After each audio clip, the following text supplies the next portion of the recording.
दोस्तों, बहुत समय पहले की बात है। किसी गांव में एक किसान रहता था। वह रोज सुबह में उठकर दूर झरनों से स्वच्छ पानी लेने जाया करता था। इस काम के लिए वह अपने साथ 2 बड़े घड़े ले जाता था, जिन्हें वो डंडे में बांधकर अपने कंधे पर दोनों ओर लटका लेता था।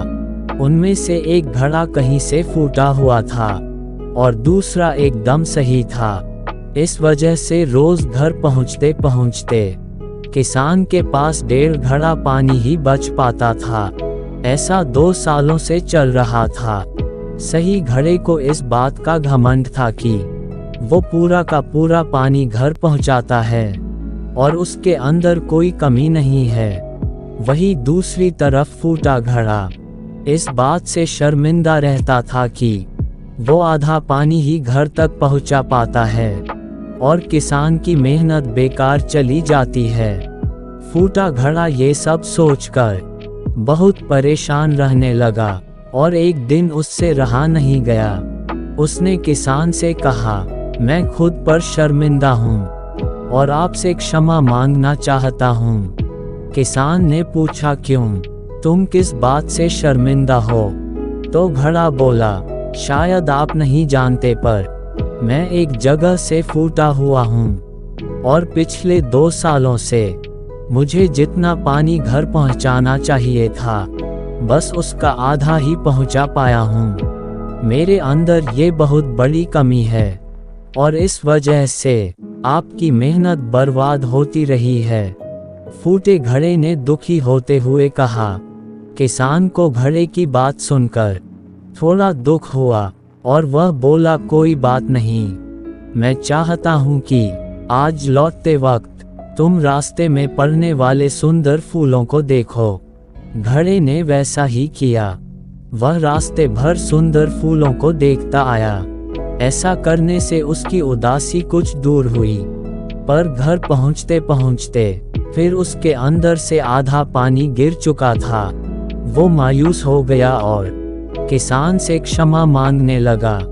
किसान बोला, शायद तुमने ध्यान नहीं दिया। पूरे रास्ते में जितने भी फूल थे वो बस तुम्हारी तरफ ही थे। सही घड़े की तरफ एक भी फूल नहीं था।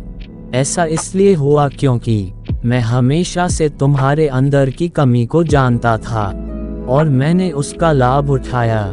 मैंने तुम्हारे तरफ वाले रास्ते पर रंग बिरंगे फूलों के बीज बो दिए थे। तुम रोज थोड़ा थोड़ा करके उन्हें सींचते रहे और पूरे रास्ते को इतना खूबसूरत बना दिया। आज तुम्हारी वजह से ही मैं इन फूलों को भगवान को अर्पित कर पाता हूँ और अपना घर सुंदर बना पाता हूँ। तुम ही सोचो, अगर तुम जैसे हो वैसे नहीं होते तो भला क्या मैं ये सब कुछ कर पाता। किसान की बात सुनकर घड़ा खुश हो गया। दोस्तों, हम सभी के अंदर कोई ना कोई कमी होती है, पर यही कमियां हमें अनोखा बनाती हैं। उस किसान की तरह हमें भी हर किसी को वो जैसा है वैसे ही स्वीकारना चाहिए और उसकी अच्छाई की तरफ ध्यान देना चाहिए।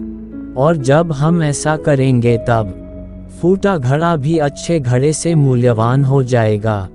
दोस्तों, अगर आपको ये वीडियो पसंद आई तो वीडियो को लाइक कर दीजिए और अपने दोस्तों को शेयर कीजिए और हमारे चैनल को सब्सक्राइब करके हमें ऐसी ही वीडियोस बनाने के लिए मोटिवेट कीजिए। धन्यवाद।